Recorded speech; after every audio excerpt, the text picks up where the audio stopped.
Hello ladies and gentlemen, and welcome to Mechanics of StarCraft. I'm your host, Zappy, and this is about the 9th time I've tried to make this episode, so we're gonna hope it works.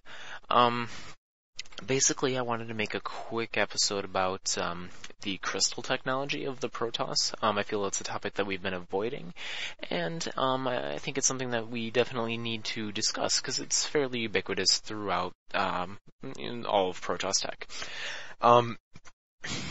It relates specifically to the recent Warp Prism episode that we did, where you see in the center of the Warp Prism there's this giant crystal, and we talked about in the episode how it might need to shift power from the drives to the crystal to go into to go from transport mode to phase mode, but we never really discussed why that is. And I also happen to think that it would have an impact on something like the Immortals weapons, and in addition to many other things.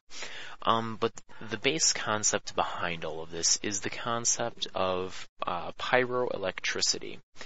Now, pyroelectricity is a property of certain crystals that when they are under extreme heat, they will begin to exude large electromagnetic fields.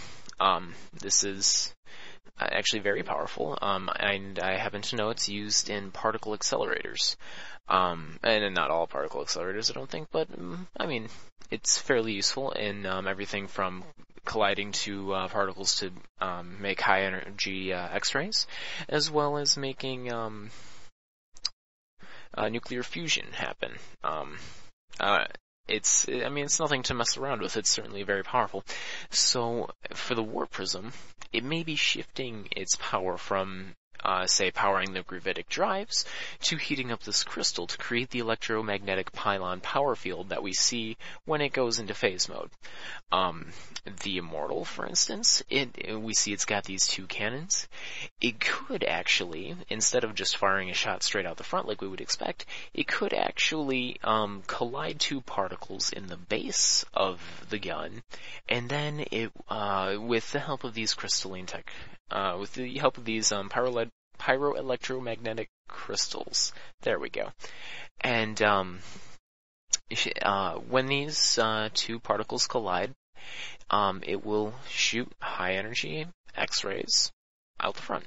And we talked about in the Immortal episode a bit why it would use essentially a high energy electromagnetic radiation pulse for its weapons.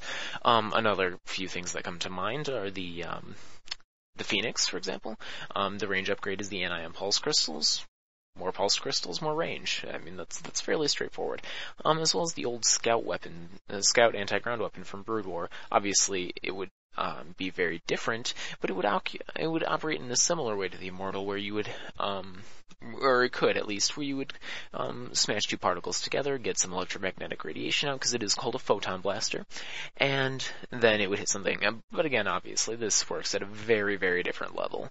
But in the generation stages, it's essentially similar, I think. I mean, obviously this doesn't explain all Protoss crystal technology.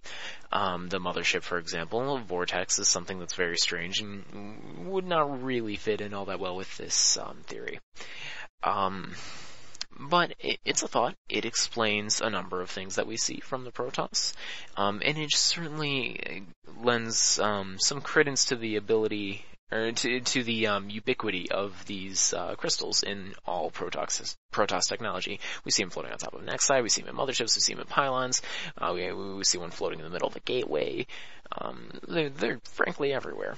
So we just thought we'd take a little shot and explain why that might be. So, as always, there will be a discussion thread. It will probably be lumped in with the same discussion thread as the Warp Prism, because this kind of falls under the same category, and these two episodes should be up around the same time. As always, if you haven't subscribed yet, please feel free to do so. Like the video, comment, go to the forum threads. Tell me what you think of this kind of solo episode. Should I do more of these, explaining some basic concepts, or should I just stick to getting volunteers and talking about units? Any feedback is appreciated, and, as always, like the video, subscribe, and comment. Thank you for tuning in, and please join us again next time.